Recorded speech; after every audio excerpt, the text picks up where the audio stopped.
Hi students, இன்னைக்கு நம்ம அடுத்ததாக பார்க்க போகிற question a metal wire has mass 0.4 plus or minus 0.02 gram, radius 0.3 plus or minus 0.001 millimeter and length 5 plus or minus 0.02 centimeter.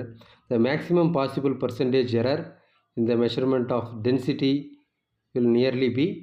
இந்த ப்ராப்ளத்தை நம்ம என்ன கால்குலேட் பண்ணோம்? percentage error of a density.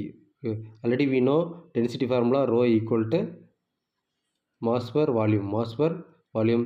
இங்கே நம்ம என்ன எடுத்துக்கணும்? mass divided by ஓகேங்களா, volume equal to area into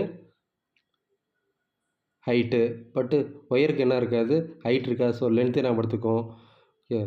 area of the wire pi R square, length of the wire L.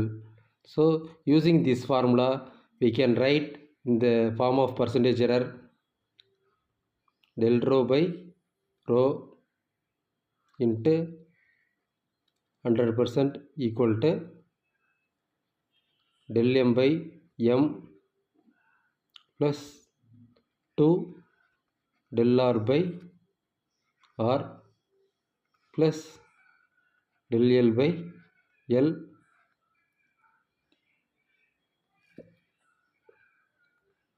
into 100%. Value substitute பண்ணுங்க பார்க்கலாம்.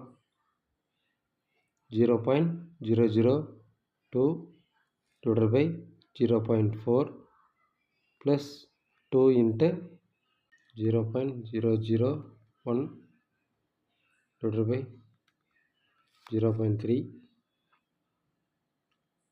plus 0.02 divided by 5 into 100. இதெல்லாம் நம்ம reduce பண்ணி நமக்கு கிடைக்கிற value 0.2 divided by 0.4 plus 0.2 divided by 0.3 plus 2 by 5, 0.5 plus 0.67 plus 0.4. We adding these values we get 1.57. Approximately density equal to 1.6%. The option 2 is the correct answer. Thank you students.